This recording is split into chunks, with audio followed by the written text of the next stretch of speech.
Hi guys, Buildzoid here, and welcome to another episode of testing the limits of various memory chips. Today we've got some 16 gigabit Micron A-die DDR5.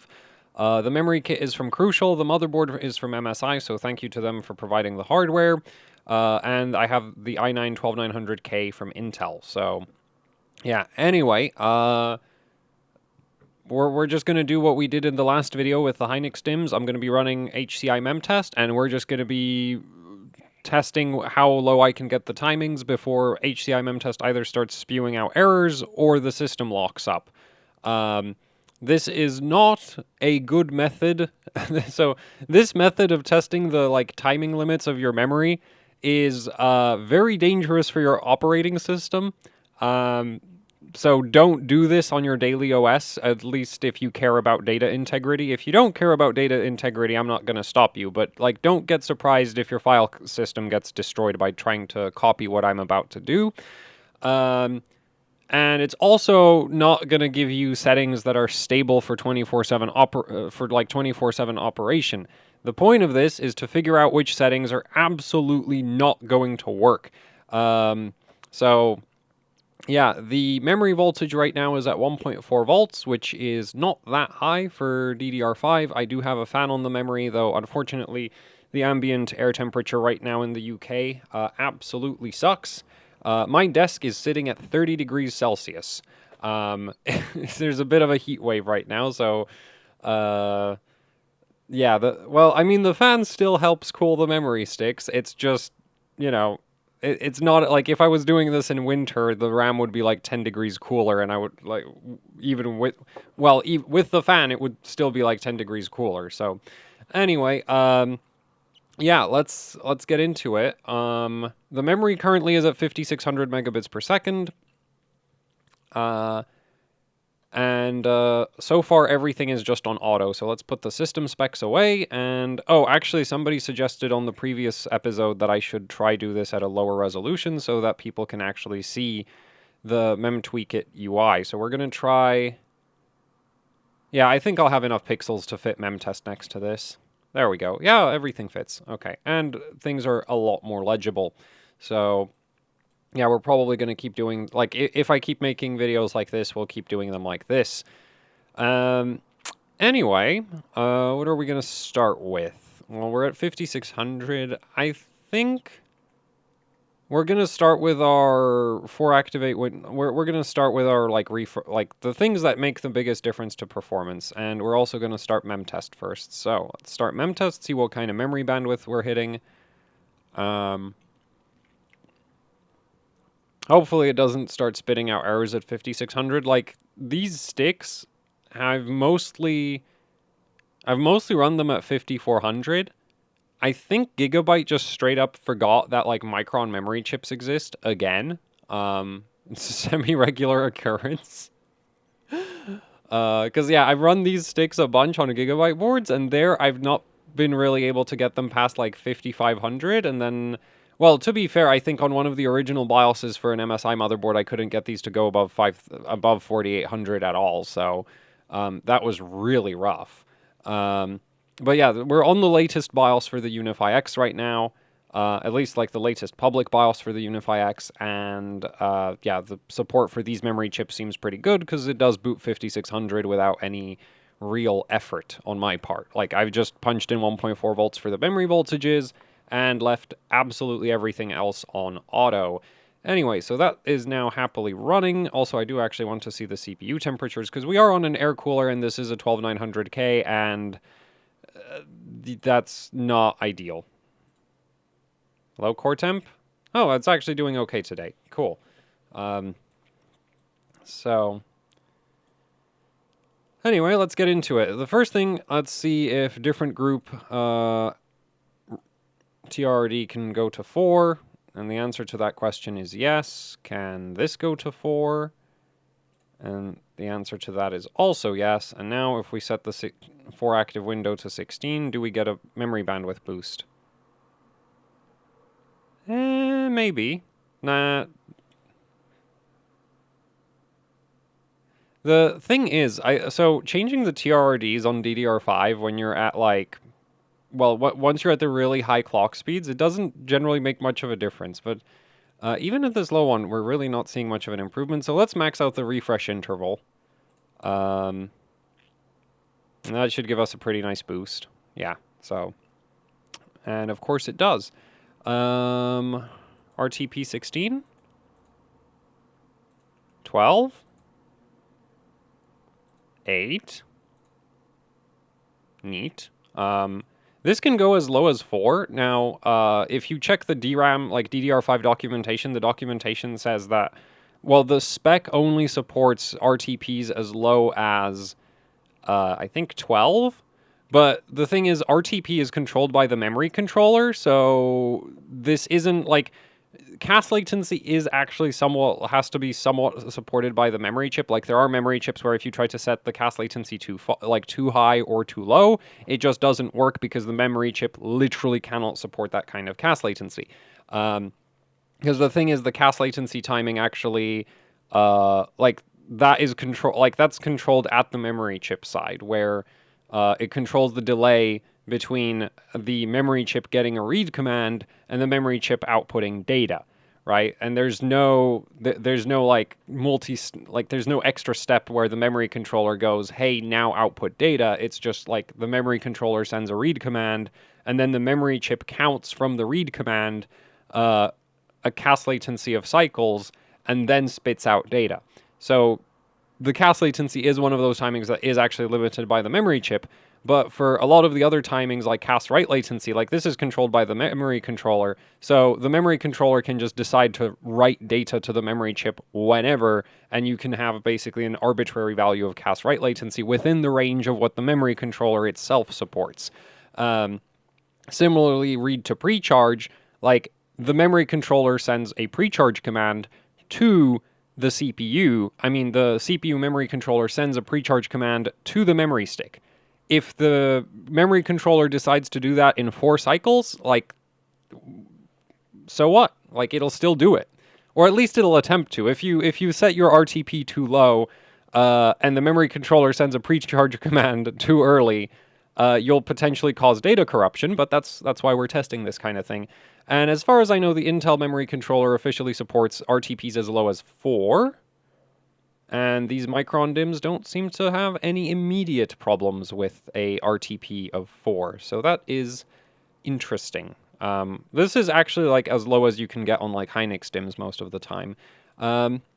Anyway, the next question I have is, can we do read-to-read 11? It's a pretty standard Hynix thing. Okay, can we do read-to-read different group 7? Yep. Can we do write-to-write 7? On a different group? And the answer to that is yes as well. What about write-to-write same group? We're going to start with 16 here, and then we're going to try 12. Oh, it does not like that. Oh, it really doesn't like that. Let's see. This time I hooked up the actual dongle for... And the OC retry button doesn't seem to be working. Well, I guess I'll have to do this the manual way. I'm going to hit the power supply.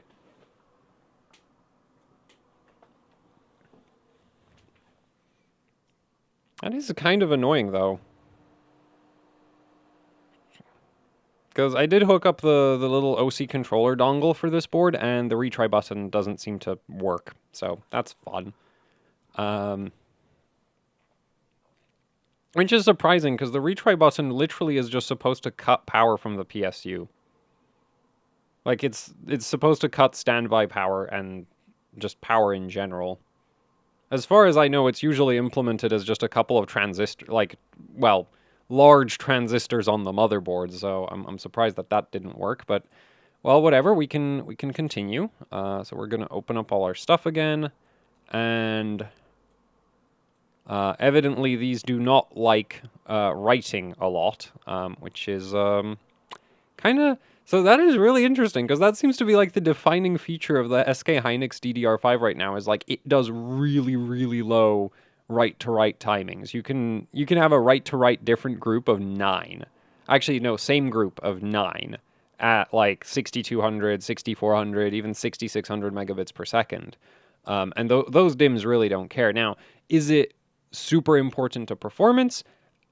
I don't know.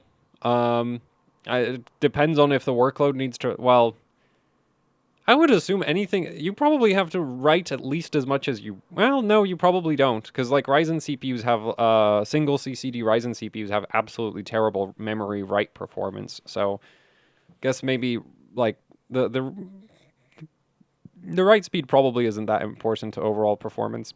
Anyway, let's start up memtest again.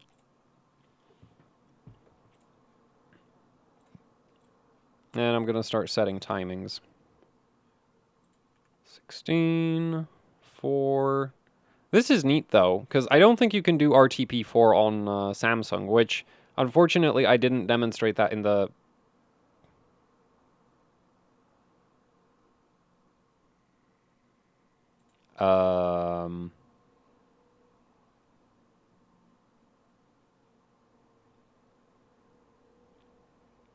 Retrain instability.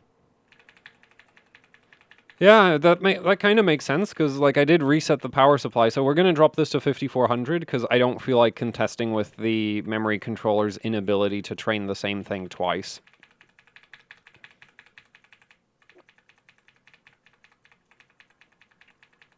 Like, it just, like, it just mistrained. So that's kind of the thing.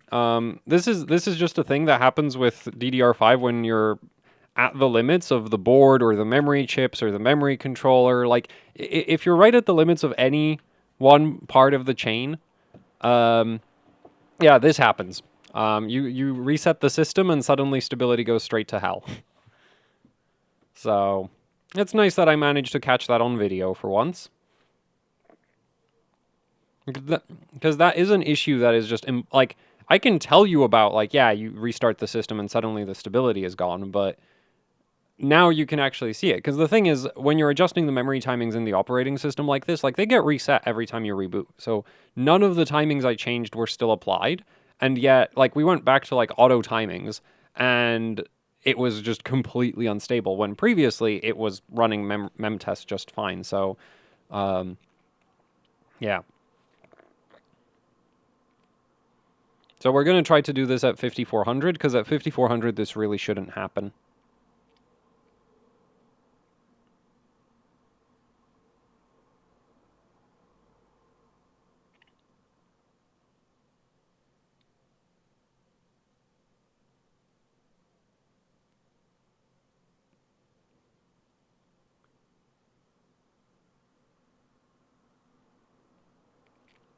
And the memory training completed. Oh, I guess I could have shown you the post code, but yeah.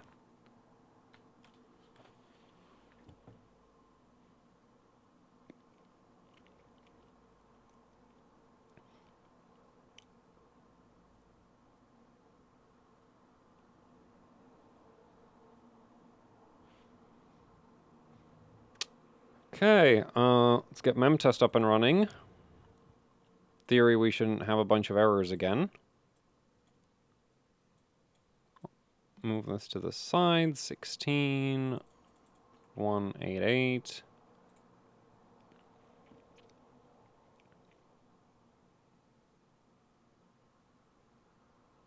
I'm going to let it actually spawn all the threads this time so that we can catch it if it starts erroring immediately.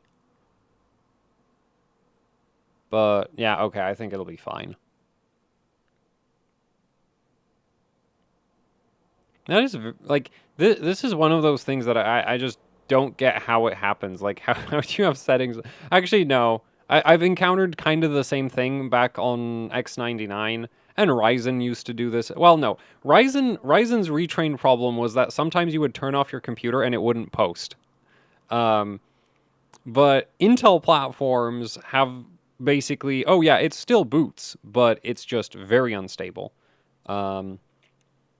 So anyway, the initial like bandwidth that we get when the test first starts is always generally going to be better than after a bit of runtime. So yeah, but anyway, let's start fixing the timings again. Going to go to 4.4.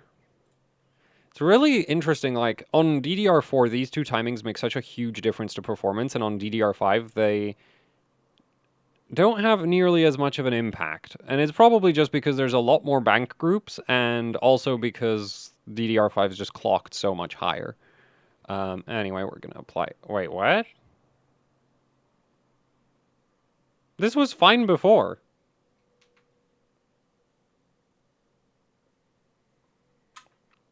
And the system completely locked up. Well, that's fun.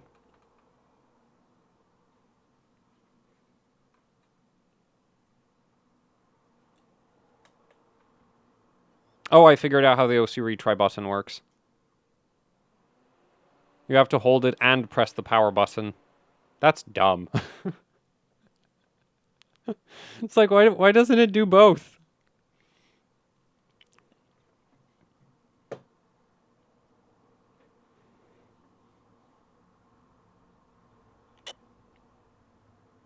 I guess it's so that you don't hit it by accident. I am not interested in waiting windows.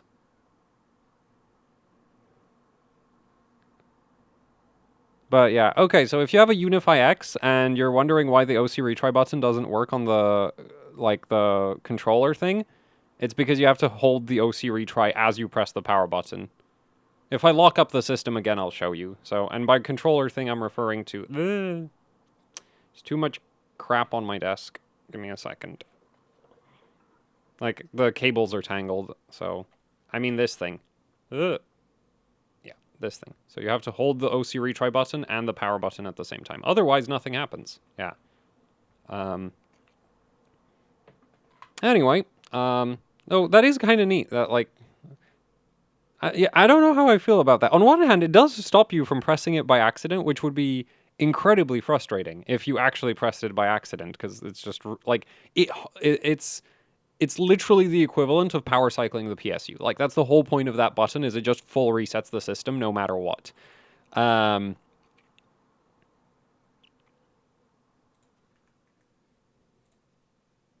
Okay. But, okay, that part works. That works. Wait, am I not allowed to just change the read to precharge that quickly? Huh, I guess it is. Or maybe it's like trying to change too many timings at the same time. Anyway, we're gonna fire off memtest again. And I'm not worried about the temperatures this time around, so we're not gonna bother with core temp. Okay. Starting off. Actually, I can watch the temperature on the remote control. Yeah, we're at 60-something degrees right now. So about the same as before. I'm going to max out the refresh interval.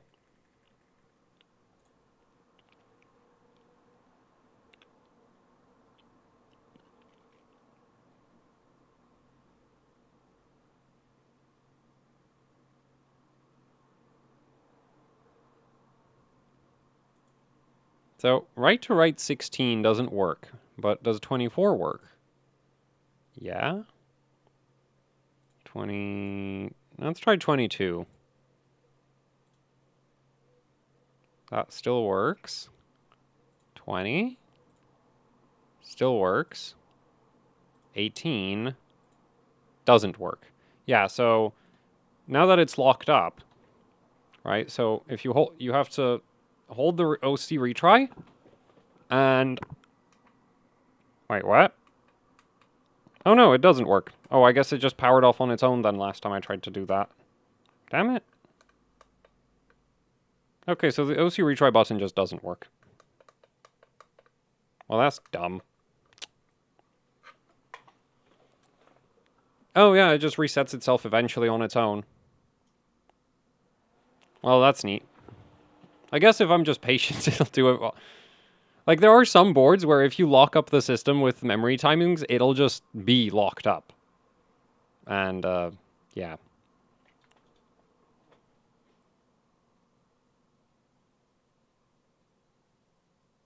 Well, that's really disappointing that the OC retry button doesn't work.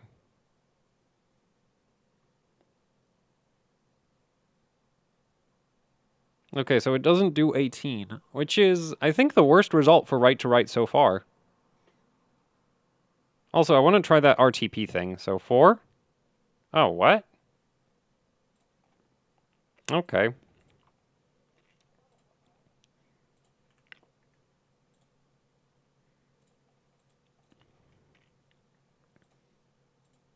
Yeah, 19 works. So usually, actually, what's kind of interesting is most of these timings will minimize, like, be maxed out at an odd value. Like, you can't go below an odd value for, like, the absolute limit. Though, for actual, like, full long-term stability, you might actually have to run them at even values. So, like, TRD, you might have to do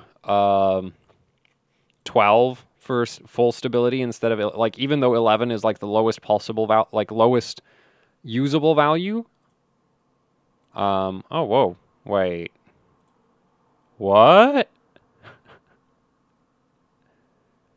That's ridiculous. There's no way it's doing 8, right? Yeah, no, it's not.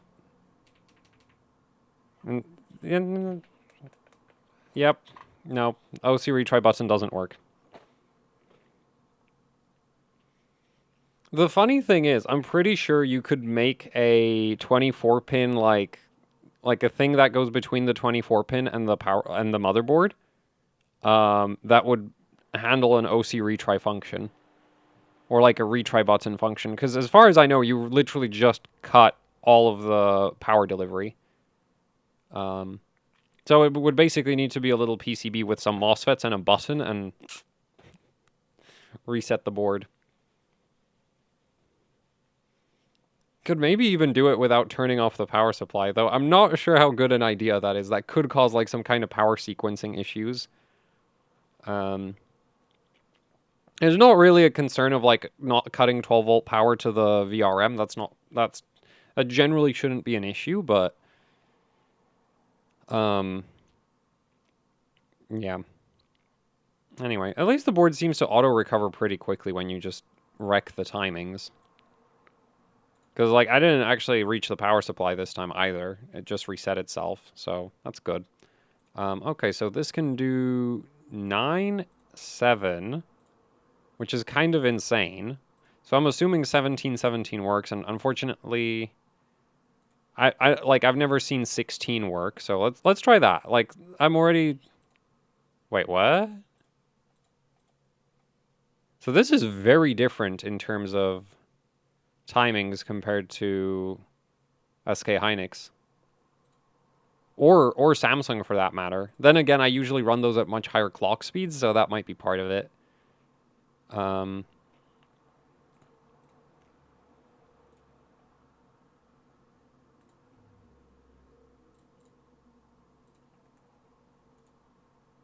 Still okay. This can almost, like, TCKE can basically always do 4. This is a, like, power management related timing. It really doesn't affect stability very much. So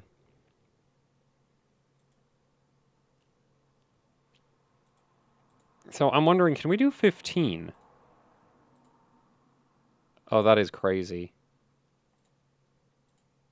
We can't do 14, though. Okay, but it looks like 15 on both might be viable.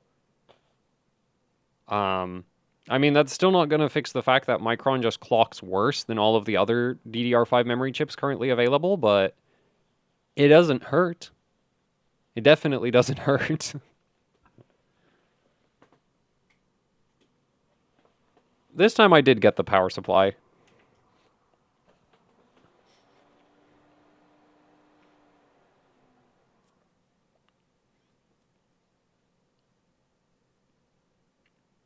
The layout of my desk is kind of suboptimal for having to reach the PSU.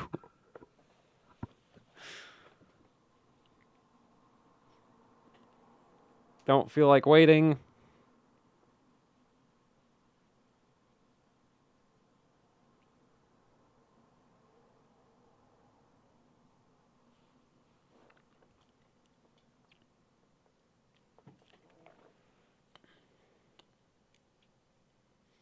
I wonder if maybe I have to enable like LN2 mode or something on the board to get the OC retry button to work. But I really don't want to do that, because most boards that come with like a specific LN2 mode also like tweak a bunch of voltages as soon as you turn it on, and so it can cause massive problems at ambient. So yeah, we're not gonna do that.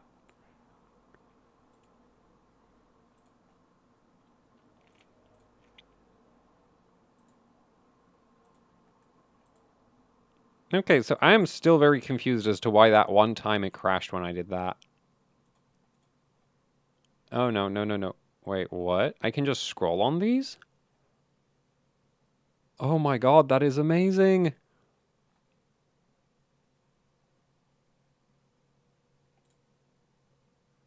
I don't have to use the stupid drop-downs!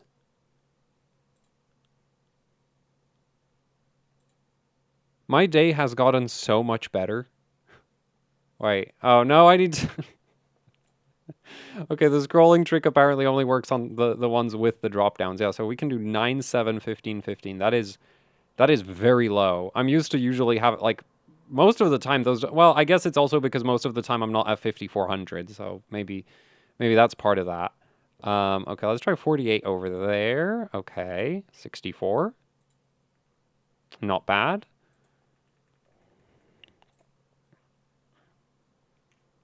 One, 1, 2, 1, 1, 2. 100. I know I'm not running memtest, but like, if we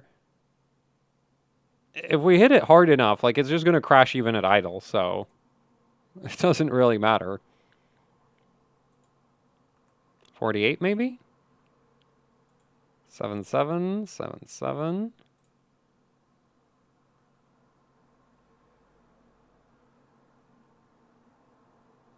There is so much headroom. We're down at 25. Like, this is still not the low. Like, there are memory chips where you can get the TWR timing to go negative because of how the equation for calculating it works out. Now, usually at that point, it isn't stable, but it is possible to, like, run benchmarks at that point. Yeah, so 14, okay. 44. I did not like that.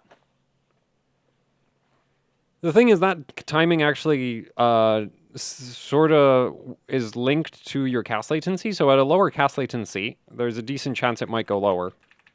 So we're actually going to go into the BIOS now, and we're going to punch in a bunch of the settings that I'm just sort of punching in every single time we boot up because it's a waste of time.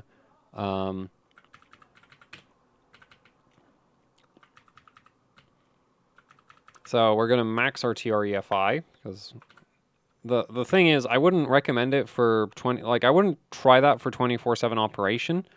Especially since there's not a huge difference with your performance going from like 65,000 TREFI to 260,000. So, yeah, that's kind of that. But right now, I don't care. Like, if this is not going to pass a stability test, it's going to be for, I think, other reasons than just the TREFI being completely maxed out. Anyway, let's drop our TRRDs to 4. RTP... yeah, see, the board won't let you do that. Because this isn't, like, there's some RTP... Like, there's some rules that the Intel memory controller ignores them. Because if we go to the RD pre-timing, which is what the memory... Yeah, see? We can set that to 4. And that'll make the RTP 4 once we get into Windows. Oh, we should also set TXP to 4. This is a, like, power management timing. And since we're already talking about power management, we should disable power down mode. What power down mode for DDR does is it doesn't, like, it's not a... It's like a soft power reduction state. It turns off the like the I/O of the memory chip. So it doesn't turn off the memory core, and it doesn't turn off the command address bus. It just turns off the inputs and outputs. So it saves a little, like, it slightly reduces the memory power draw, but it's like it adds memory latency because every time, like, if you're going from power down to running, there's basically a delay with the memory chip waking up. So, yeah. Anyway, we're gonna set TCKE to 4 because that always goes to 4. RRDs are 4. I'm going to set all the turnarounds right now. 9, 7, or at least most of them. Yeah, wacky set of timings, though.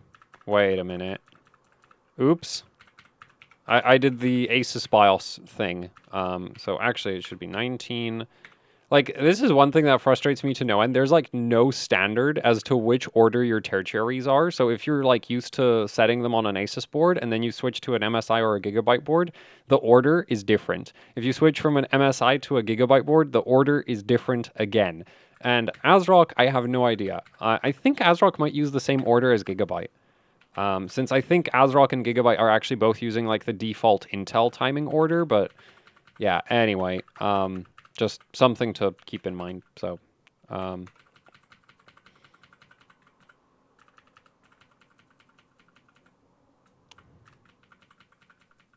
actually, TXP shouldn't do anything since we disabled power down mode, but we'll set it to 4 anyway because it doesn't hurt performance in any way, shape, or form. And I did want to change the cast latency, so we're going to try 36 first. Yeah, we're going to try 36 first. Because we can change the TRCD and TRP once we're in Windows, but cast latency we need to retrain.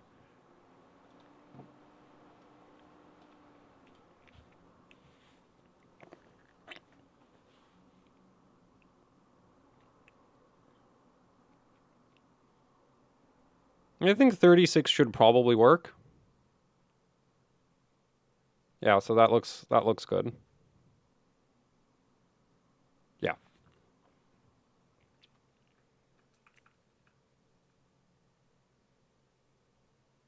Oh, wait a minute. It's training twice.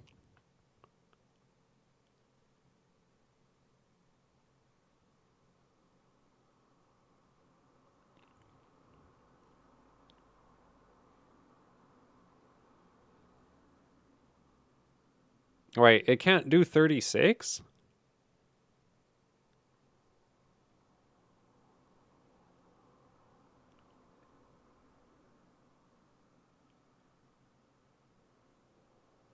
So I guess, well, we can try 38.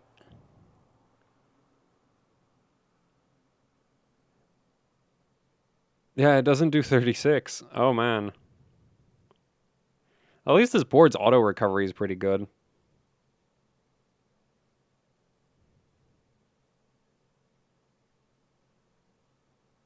And I think we just hit it.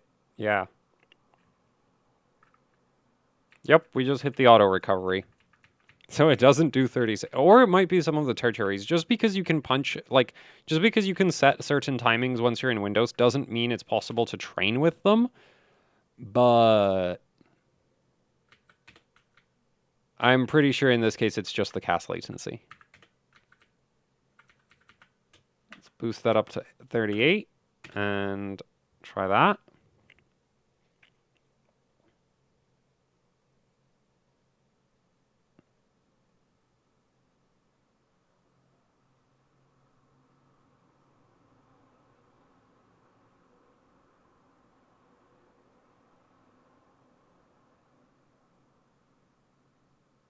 I think it worked.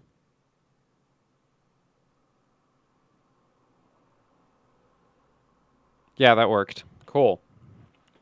So it was just the cast latency. Man, Micron. At 5400, if you're on like SK Hynix DIMMs, it's really not a problem to do like cast latency 26. Not that it makes a huge difference to performance, but every little helps, right? So it's like, yeah, it's somewhat disappointing.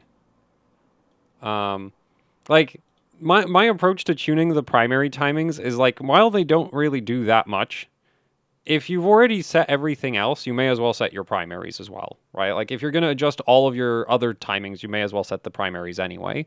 But I wouldn't like stress out about them if the primaries are giving you like stability issues, I wouldn't be too stressed about them. Or really, I wouldn't be too stressed about any one timing causing stability issues because any one timing on its own just doesn't really do that much to performance, except maybe TREFI.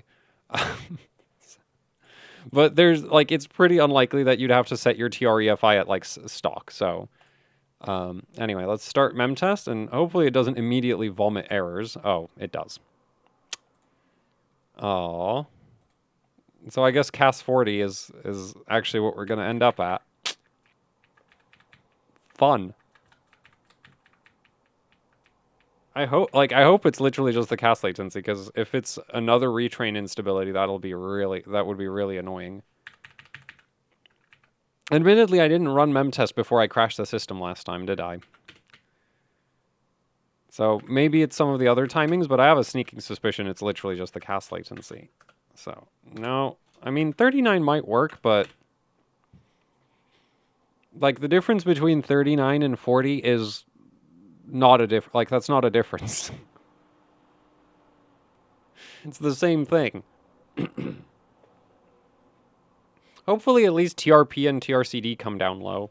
There's actually some really wacky DDR3 Micron memory chips where like the TRCD goes really, really low and all of the other timings suck, which is just kind of like, that's a really weird property because typically most memory chips have really weak TRCD and everything else goes low. Well, assuming anything else goes low, it's not TRCD. To be fair, there are DDR3 memory chips where everything sucks. Like, absolutely everything. Cast latency sucks, TRCD sucks, TRP sucks, everything sucks. But of, like, the memory chips that you would actually sort of care about, most of them have weak TRCD. And then, like, there's, like, some anomalous Micron chips, which are, like, TRCD very strong and everything else terrible. And I think those are really cool. Because, like, they're very different from your typical DDR3 memory chip where TRCD is just always the loosest timing. So, anyway, start memtest again.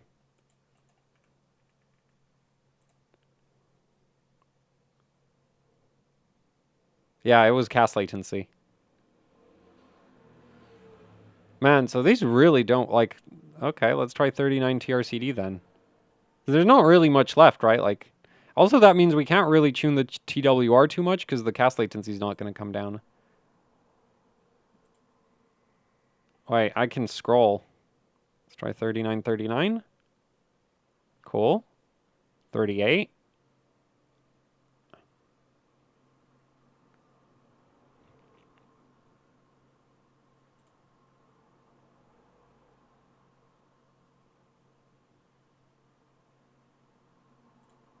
Ah, yeah, I figured as much. But that is disappointing. I'm pretty sure on, like, Samsung DIMMs at 5400, you could do under 30 TRCD. So the primaries on this are just kind of terrible. Also, it's completely locked up again.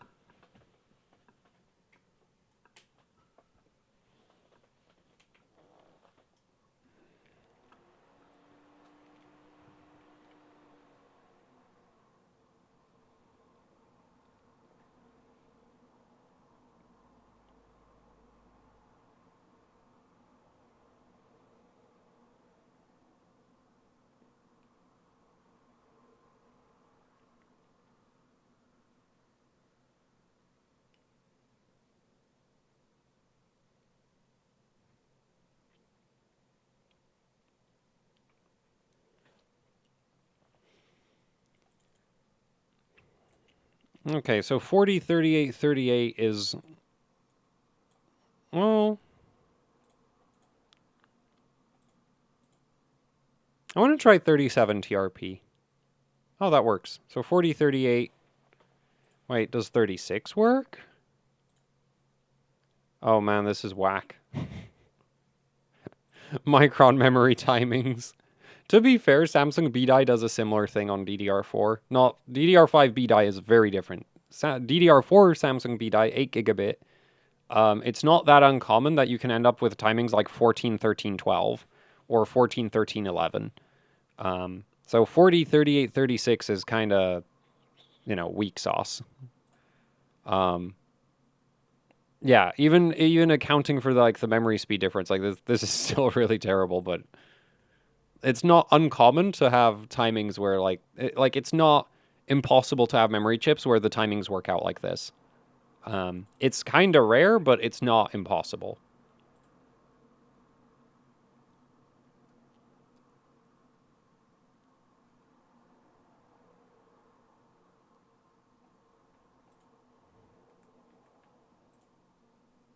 Oh boy. Oh, I bet I know what's going on with that. So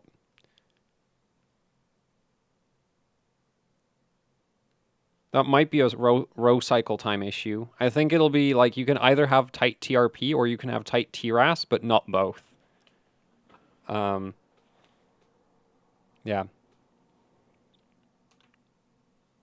Which also means you can almost not... Well, basically it becomes an aesthetics choice because the trade-off of like tight TRP versus loose TRAS or tight TRAS versus loose TRP, performance-wise, that works out to be the same thing.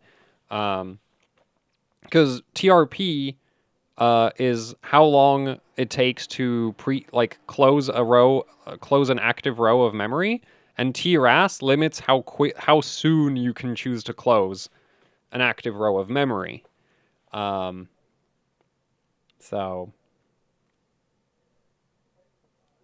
yeah, I bet if and I do not feel like waiting, I should really turn that off.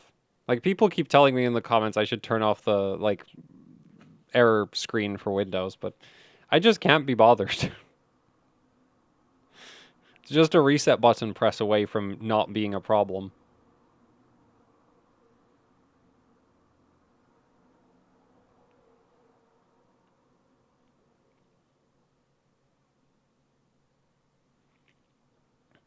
So I bet if I leave TRP alone, it'll do 48 TRAS now. We don't even need to run memtest for this. So if I do this, yeah, okay. And if I set this to like 55, and then I set this to 35, that's fine. But if I set this to 48 now, right? Fucking hell. Wait, what? No, you can't do... Oh. So, TRAS... It'll also be affected by TRCD. Wait, so I'll bring this back up. Bring this down. That works. That still works. Wait, what? I hate RAM overclocking, man. I really do. Like, the regularity with which something... Wait. Okay, wait. 38. 46. No, I said 46. And then if I drop this to 37, it still works. Are you kidding me? Why didn't it work before?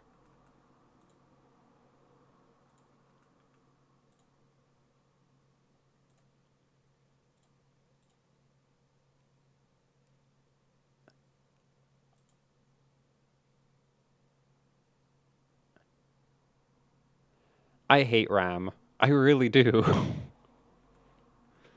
Like...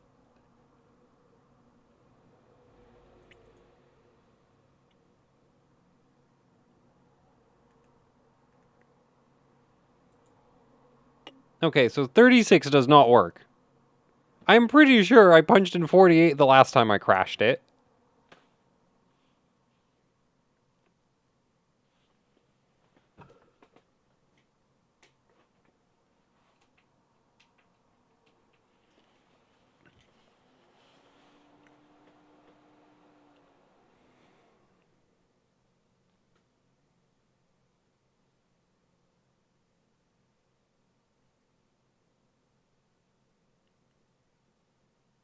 So, the nice thing about Hynix DDR5 is you can punch into TRAS-28, and in my experience, it always works.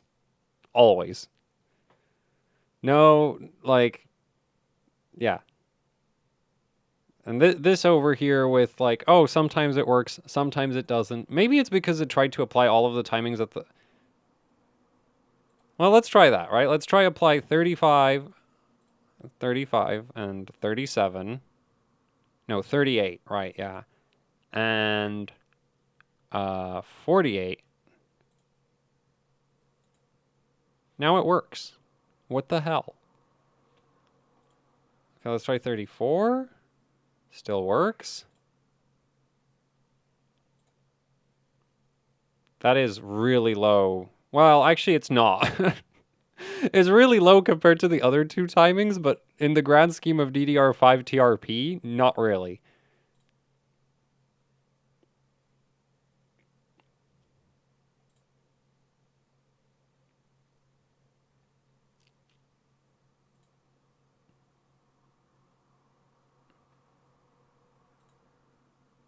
Okay, yeah. So it seems to be limited to about the same TRP as like Samsung DDR5.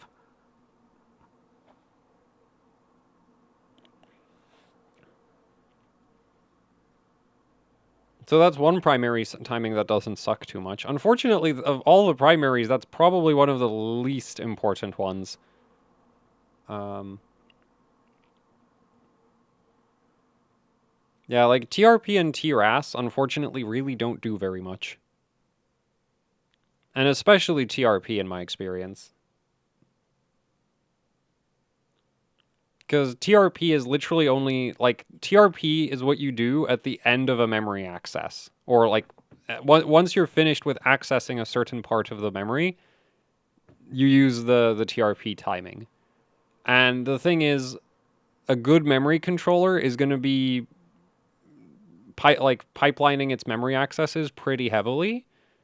So chances are your TRP timing isn't going to be, like, limiting other operations in the memory. So while it's kind of neat that the TRP doesn't suck like everything else seems to, it also doesn't really make that much of a difference to overall performance, which is rather unfortunate. Also, if you have a Gigabyte motherboard, you can't set the TRP timings separate from TRCD. So on those boards, you're just kind of screwed. Like, you can't even take advantage of the strong TRP on some other boards. Well, at 27, it outright crashed. So I'm just going to leave it at 30 because, yeah, I don't think I want to set it that low. Let's try 48. Okay. Let's try memtest because TRAS is one of those timings which, if you have it a little bit, well, it really depends. But on Samsung, if you set it a little bit too low, it does actually show up as memory errors in memtest. On Hynix, I don't think there's a TRAS value too low. Like, I don't think you can set it low enough to cause errors because I've not managed it. Anyway, but at 48 it seems to be quite happy. Let's try 44. And now it's not happy.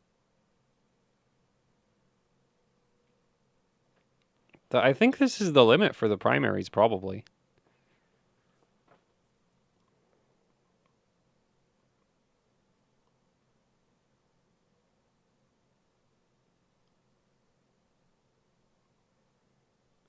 Though I do want to try switch the TRAS and TRP around. Because theoretically, with loose TRP, it might be possible to run tighter TRAS. Not that I think that's a sensible trade. I think between the two, TRP is more important. Well, is it? Because the thing is, like ultimately, what TRP and TRAS are sort of probably bumping up against is how quickly you can close a row after you've opened it on this memory.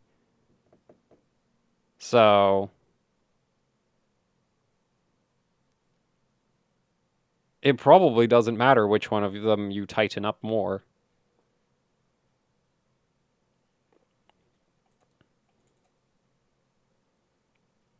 So, like, previously we did like 30 plus 48, which is a total of 78. So theoretically, something like 38 with 40 should work. And it does. Yeah. But 38 with 38? 36? Wait, what? Oh, no. Yeah. 36, 38 doesn't work, but 40, 38. Right, because it outright crashes with a TRP of 27. So TRP 28 was probably also the limit. So like 28 plus 48 is probably the row cycle time limit on this memory. And so basically you have the option to either run like 30 TRP with 48 TRAS, which works out to a row cycle time of 78, or you can run 40 TRP with 38 TRAS, which works out to a row cycle time of 78. Both of those should be viable. So even if you're on a Gigabyte motherboard, you're probably not that screwed in terms of the TRP being really loose. Yeah, I don't, yeah. Yeah, I don't think you're screwed if you're on a Gigabyte board and can't set the TRP low. Well, like you can set the TRP in the OS, but you can't do it in the BIOS. So anyway, we're gonna go with 38. 38. So now we've got some whack timings. 40, 38, 40, 38. Oh man. Like the thing is, I love it when you have memory chips that just have wacky looking memory timings. It's not like it like performance wise. Well, the man, freaking heat wave's been rough on my vocal cords. Yeah, but it really doesn't matter if you got like 30, 48, I mean 40, 38 versus 40, 38, 30, 30, 48, or if you've got 40, 38, 40, 38. Wait a minute. Actually, what we probably want to do is actually start to like 40, 38, 38. This is what you'd actually want to run on Gigabyte, because the problem with Gigabyte is if you set your TRP to 40, your TRCD will be at 40. So if you're on a Gigabyte board, you'll actually want to set both TRCD and TRP to 38, and then your TRAS to 40 so that your overall row cycle time ends up at 78. And that should be just fine, yeah. As expected. So you know what I actually want to do at this point? I kind of want to run A-die. Actually, we don't have the TWR cranked down. I think it crashed at 55, right? So let's just go straight to like 77. Yeah, 36, 66. What was it, 44?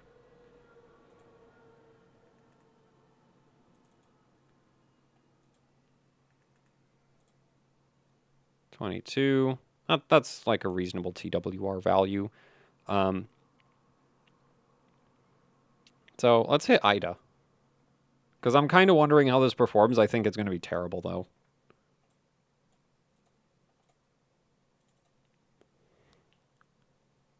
Because the speed's just so low. Yeah. There's just no replacement for memory clock. Like, there really isn't. Because everything, like, most of what you can do here at, like, 5400, you can also do at, like, 6000. Or 6200, or 64. Like, depending on your board and memory controller, all the way up to, like, 7000. And 60 nanoseconds of latency. That's awful. But the thing is, like, the memory controller's just running so damn slow that there's really nothing I can do about that. Like, especially the memory latency, contrary to popular belief, is massively about what clock speed you're at.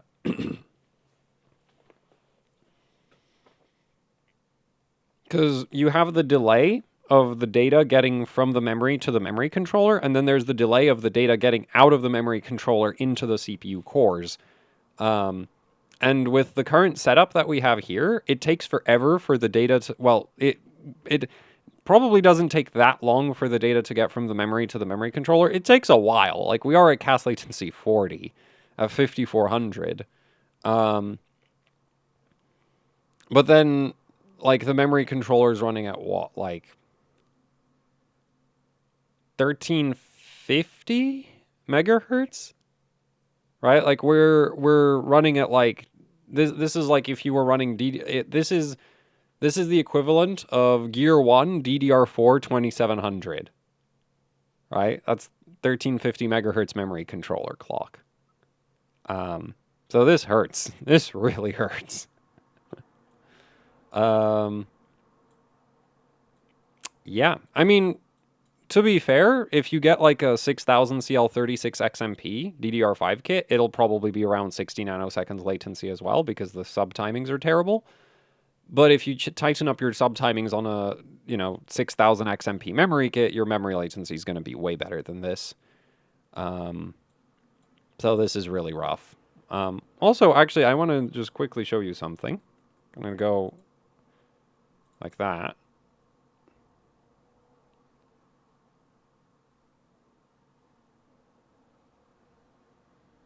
Because probably the most impactful... like, other than the clock speed, the other most impactful thing on memory latency with DDR5 is the refresh interval.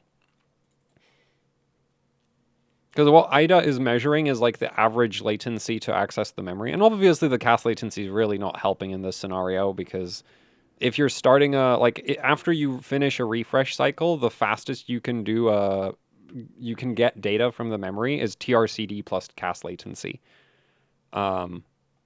So yeah, like first of all, your average latency is really high because you're refreshing a lot, and if you're in the middle of a refresh, you can't read any data, so you got to wait for the refresh to finish. And then once the refresh finishes, it takes 38 cycles to open a row, and then 40 cycles to actually get any data back. So, yeah, that sucks.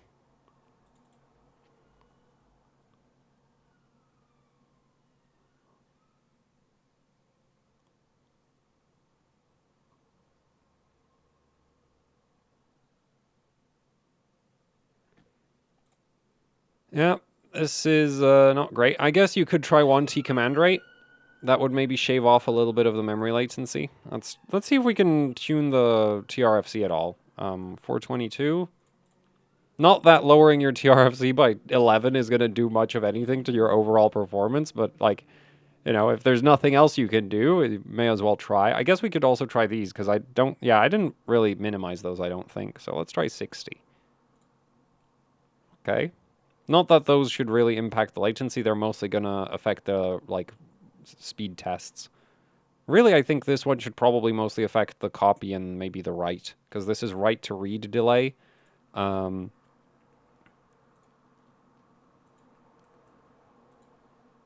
man. Okay, so that doesn't go very tight either.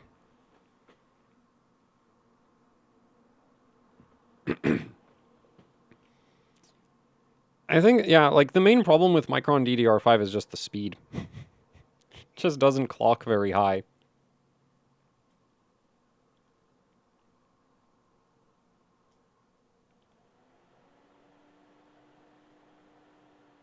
Like, with DDR5, you basically want to be at 6,000 or higher. Because if you're under 6,000, like, your memory controller is just running at snail speeds.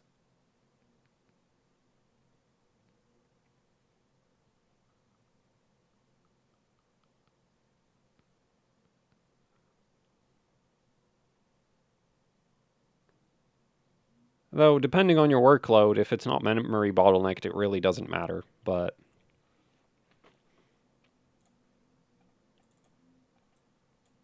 yeah. Okay, so we're going to try memtest again. Let's try 56 for that. Okay, so it won't do 44, but will it do 40? It won't do 46. Actually, it might not do 56 either. Okay, so actually everything is bad. We've got, like read first tertiaries are good. Write first tertiaries are bad. What I mean by that is like write to write, write to read. So the write operation comes before the read operation, so it's write first. And that's a term I came up with just now, by the way. That's not like an official term, that's just write first. Actually, maybe it is an official term, but I've never heard it used before. So I just came up with that. So yeah, the read first timings are better than the write first timings by a large margin, and TCL is terrible. TRCD is terrible. TRP is, well, actually, we shouldn't really be talking about TRP or TRAS. We should be talking about row cycle time, and row cycle time is terrible. Actually, I've just had an idea. So, you know how like 40, 30, like 38, 40 works, right? In theory, it should be able to, you should be able to do like 50, 28.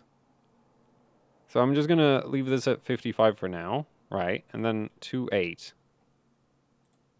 Yeah, that works. I don't know why you'd want to do that, but yeah, this is the row cycle time, very bad. It's 78. For comparison, the Hynix row cycle time is probably like, well, at 6,300, 3728 works, which is what, like 50 plus 15 is like 65. Actually, 78's not that different from 65, is it?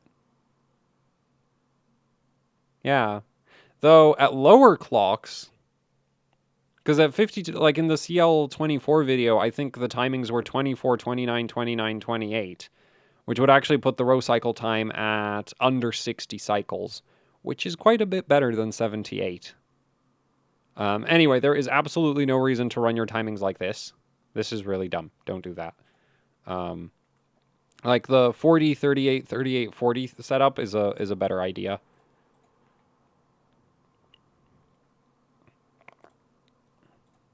Because well, mainly because Gigabyte motherboards won't let you set the TRCD and TRP separately. But yeah, that's the main reason to run 40, 38, 38, 40 instead of like 40, 38, 50, 28.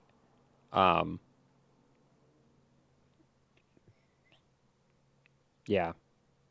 Anyway, so 58 works, but 46, well, does 56 work? Okay, so 56 works, but 46 doesn't. Does 54 work? Man, this RAM is really wacky, because normally there's a pretty big gap between different group and same group, and here there really isn't. Like, they're right on top of each other. Yeah. It's just 6 cycles difference between different group and same group. Also, I just locked it up again, so 5448 seems to be the limit for those two. Oi, reset yourself. Damn it, I need to reach the power supply.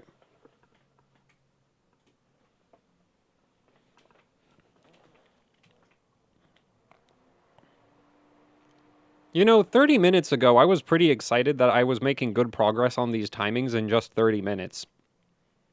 It's now been an hour. But I feel like we've reached the limits of this memory. I mean, I've not minimized the TRFC, but considering the TREFI is completely maxed out, I don't think the TRFC is going to change. Like, yeah, the TRFC is really not going to change much of anything right now.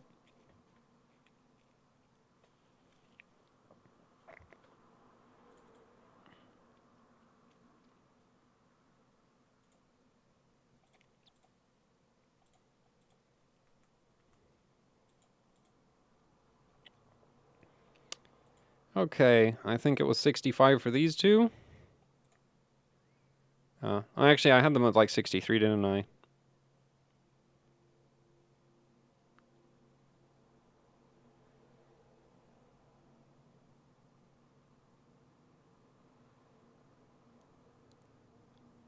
And 54.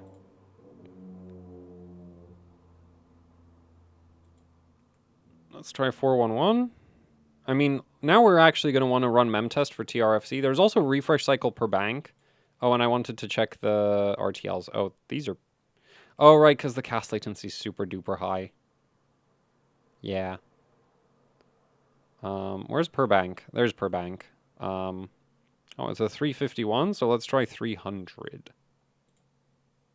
Okay, that looks good. So maybe this doesn't take a ton of refresh. Well, the thing is, if you can max the refresh cycle interval, then like low refresh cycle time doesn't really matter.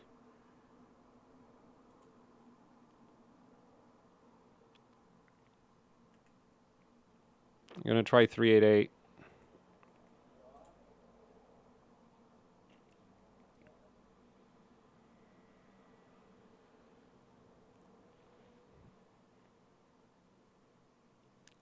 So the reason I want memtest for this part is if we get the refresh cycle slightly too low, we should see a flood of errors. And I just think that's neat, to be able to see in real time something other than just, oh, it's so unstable that the whole memory system locked up. 380 is not bad. 377? Decent. 366. Okay, this is pretty strong. 355? Oh, yeah, okay, well, it has more irrelevant strengths.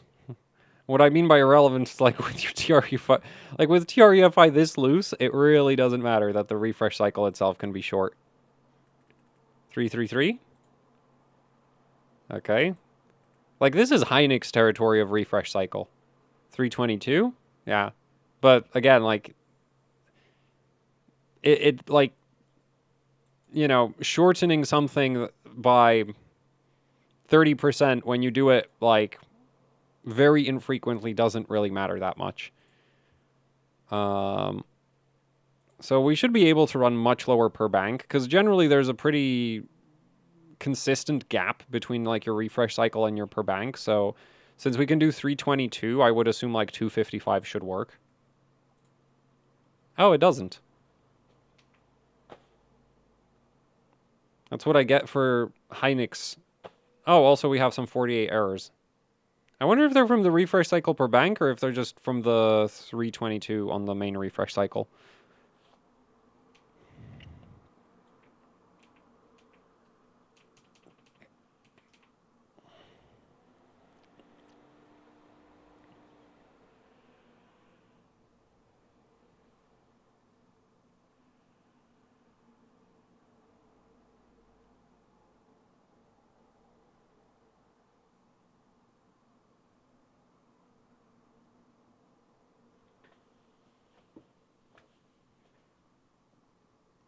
Okay, so I guess I'm wrong about the fact that there's, like, a consistent gap between the refresh cycle and refresh cycle per bank.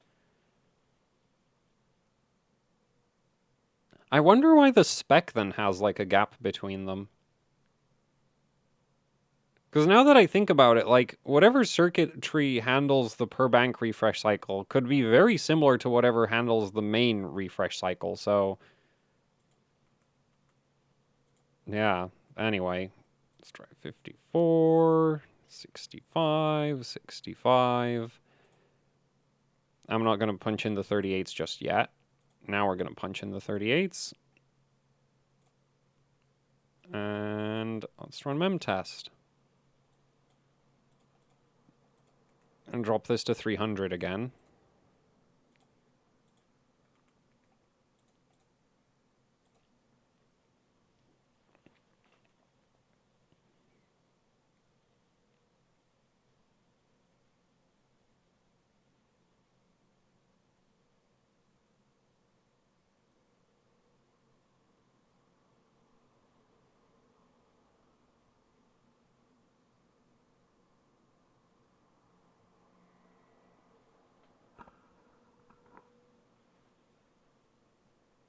We're hitting, like, a lot more memory, like, speed in memtest now than at the start. Yeah, we're almost at 34 gigabytes per second. The thing is, like, good DDR5 setups are approaching 40 gigabytes per second, so... Well, this looks nice, it's not really that exciting. Like, it's way faster than DDR4. DDR4, like, is good when you're in, like, the 25 gigabytes per second range for dual channel DDR4. But yeah, like, the top end of DDR5 right now, you're hitting, like, close to 40 gigabytes per second, if not more. Anyway, let's try 333 again. Nothing. 322. Nothing. 311. Oh, okay, 311 might be too tight. 322. Actually, you know what? 288. Okay. But 31, yeah, because let's try, like, 305. Because I want it just unstable enough to... Oh, wait, no, that... Okay, the refresh per bank already did that. Okay. Yeah, okay, I'll back it off. Come on. Don't blue screen on me just yet. Yeah, this is really neat how, like, you know, the errors started coming up and then they just stopped as soon as I fixed the refresh cycle per bank. Okay, but 305? Okay, I think 305, yeah. 300. That is very interesting. Like, the refresh is basically the same per bank or for the whole like memory rank. Yeah, I think it's rank specific on DDR5. Like, it's not refreshing it's definitely not refreshing all of the memory channels at the same time. Though It is like, this is the refresh for all of the memory chips on a channel. So, 288. I have a sneaking suspicion this isn't real right now.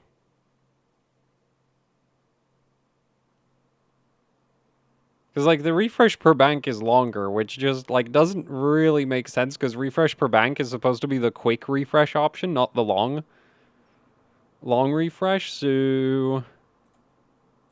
If I go 288... Wait, what? We don't just get an immediate flood of errors again?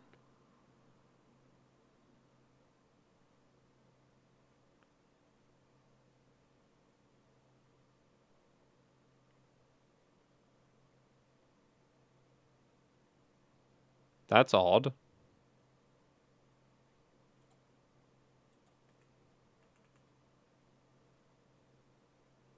Oh, I think we have more errors over here now. Kind of hard to keep track of all of them. Wait, I'll restart. Oh.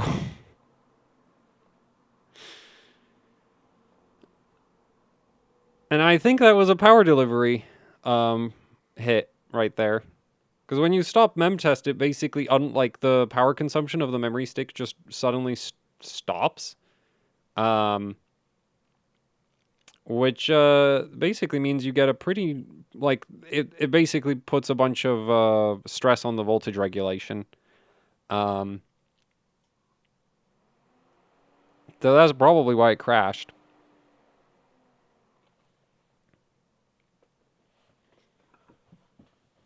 So honestly, I think with this stuff, it might be best to just max out the refresh interval and just leave the refresh cycles alone. Actually, that might be generally best for most DDR5, potentially. The thing is, I'm not certain about how...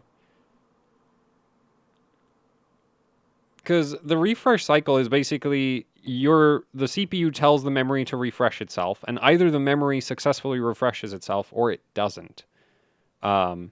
If it doesn't, you start having data loss, which is why you start seeing like big blobs of errors showing up. Whereas if your refresh interval is too long, what'll happen is by the time the memory tries to refresh, a bunch of data will go missing. So like you can't really, like you can't trade one for the other, because while they are parts of the, like they are both memory timings related to data retention, they do completely different things. Like, one of them stops you from losing your data while the memory is running, and the other one is to ensure that the data is properly refreshed every time it needs to be refreshed. So, yeah, like, the whole 260,000 TREFI, like, I am not... Like, unfortunately, this is one that's, like, really hard to verify in terms of stability. So I don't think I'd be too...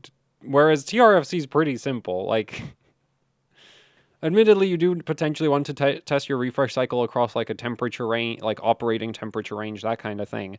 But TRFC doesn't have a tendency to randomly stop working properly with, like, no reason. Whereas refresh interval, like... I mean, this too, like, shouldn't have a sudden reason to stop working, but, yeah, this one's a bit...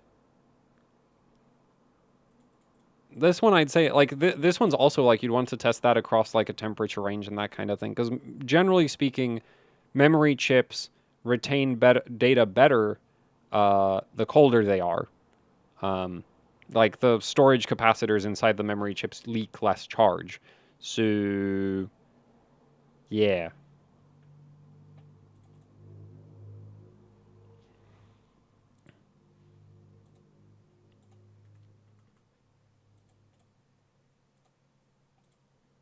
So probably if I was trying to daily this, I would probably go with something like 322, 355 at like 65,000. Because the fact that it doesn't immediately fall apart at 260,000 means that, like, there's evidently some margin for really, really long refresh intervals. Like, I kind of wish, like, it almost makes me wish that Intel gave us the option to set the refresh interval to, like, Actually, I wonder if that would be possible for the memory controller to do, is like check. Like theoretically, the memory controller could write like a whole set of ones to the memory. Well, actually, I'm not sure if the data retention changes on based on what exactly you wrote to the memory cells. So that might not really work. But you could potentially like write a test pattern to the memory and then just periodically oh wait, no, because the problem is every time you read from a cell it effectively gets, I think it gets rewritten. So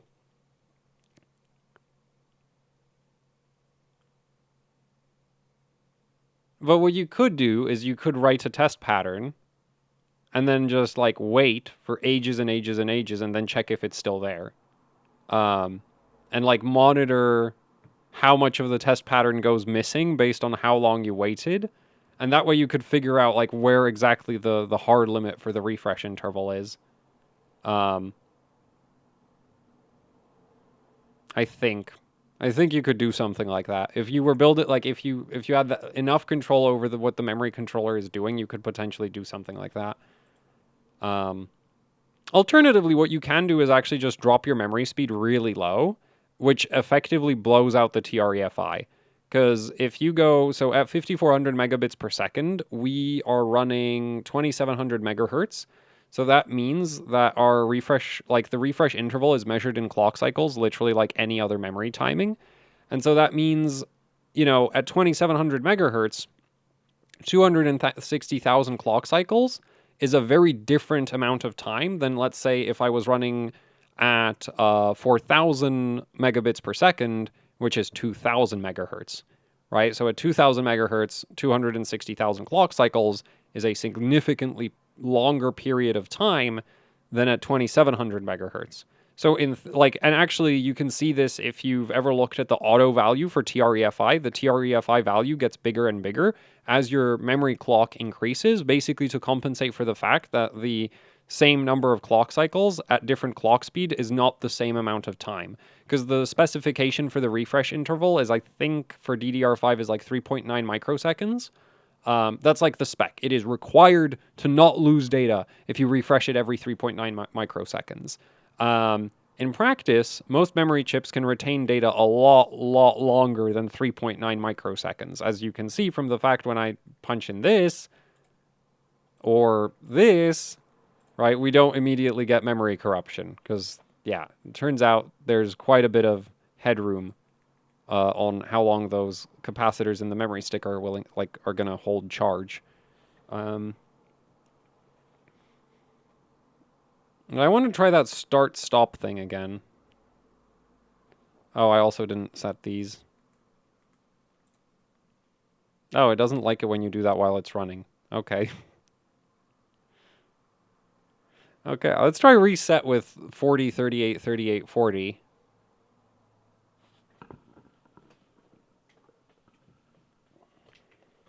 Oh, forgot to flick the power supply back on.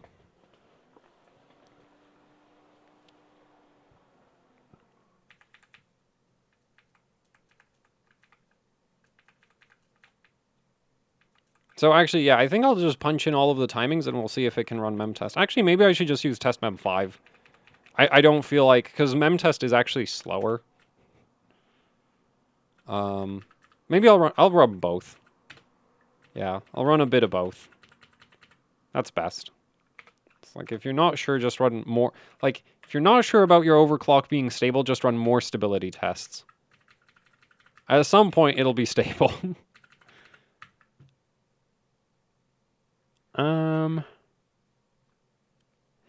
It could. The other thing, though, is if you're running the memory at a lower speed, the internal memory temperature gets lower. So I think you'd have to, like, if you wanted to do a... I guess you could do a refresh interval, like, stress test where you intentionally hold the memory at, like, 60 degrees Celsius. And the reason I say 60 degrees Celsius is that's conveniently enough the temperature that generally comes out of my hairdryer. So you could literally just, like, have the memory stick sitting with a hairdryer over them so that they're constantly at 60 degrees Celsius, then set the refresh interval really, really high, And I guess tested across like a variety of memory speeds with like a really low not necessarily a really low refresh cycle. Also, if I'm not mistaken, the lowest you can punch in for TWR, yeah, if you're in the BIOS, for most DDR5 boards won't let you set the TWR manually below 48. But that's because it's kind of like the RTP timing, where it's like Intel CPUs don't actually have an RTP register; they have an RD pre, and you can punch 4 for RD pre, and that is like RD pre stands for read to pre-charge. So yeah. Anyway, weird things with Intel memory controllers. Anyway, 65,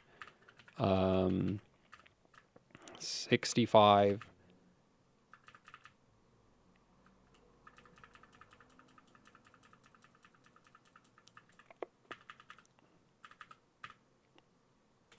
I do kind of want to try 1N or 1T command rate. On the other hand, it won't, like, the thing is, there's a decent chance it will not work, and the performance gains are not that big.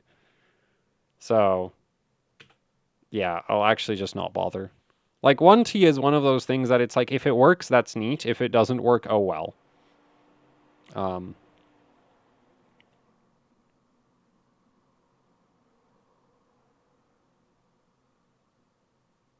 Actually, I kind of feel like that about most memory timings, where it's like, oh, if this works, that's neat. If it does, well, it depends. If you've got like, 10 ticks, if there's like a 10 tick performance difference between a timing on one memory chip and on another memory chip, then it's kind of a big deal, right? Like TRCD38 versus TRCD30, yeah, it's a big deal. Or CAS latency 40 versus CAS latency 30, also a big deal. But a lot of the other like 2T versus 1T is like,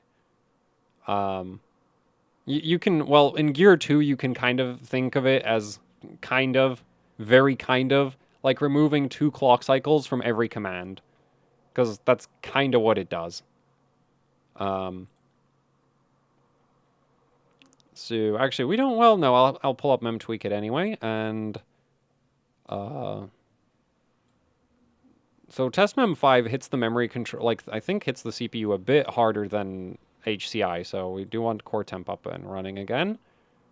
Oh, I have it on absolute. Oh, I don't think I have the fixed extreme config on this one. Oh, well. Actually, no. You know what? Let's run IDA. Because, though I think this is basic. Is it? Oh, I didn't set the territory. Ah, screw it. Like, going from 64 to 54 on that doesn't make that much of a difference.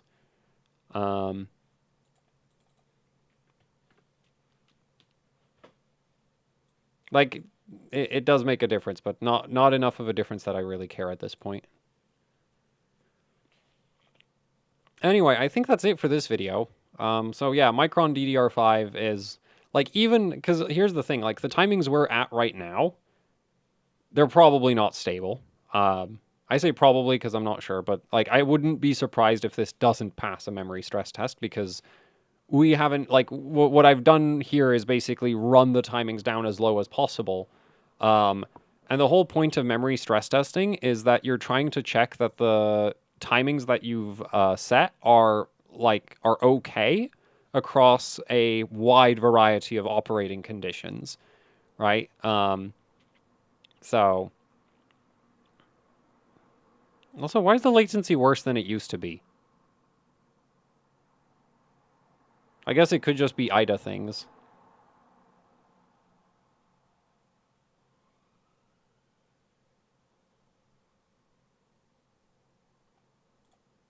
Yeah, okay. The latency's back to being completely terrible. Oh, well. But yeah, so like the whole reason you need to run memory tests for like a long time is because there's like a whole bunch of different load scenarios that the memory basically has to go through, so that you can check that like every single operation is valid. Like every part of the memory chip completes every possible like command in the time, like in the amount of time that you give it.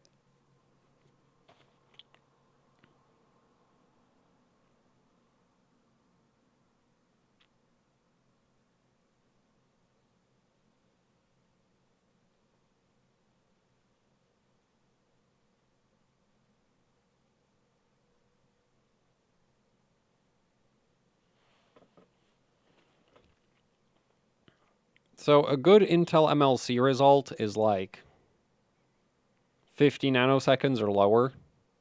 This isn't going to be 50 nanoseconds or lower.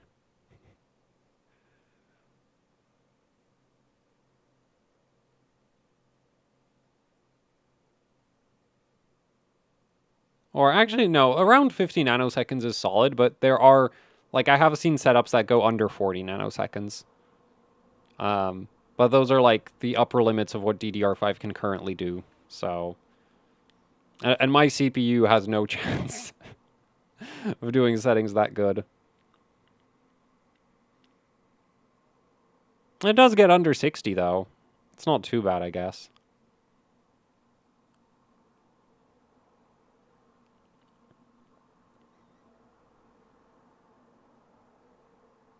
Though, honestly, I think I'd rather have DDR4. Yeah, like, especially, like, I'd say, especially if you're playing games, DDR4 is better than, well... That's the thing, is, like, Micron DDR5 isn't that cheap, right? So for the price of a Micron DDR5 kit, you can get Samsung B-die.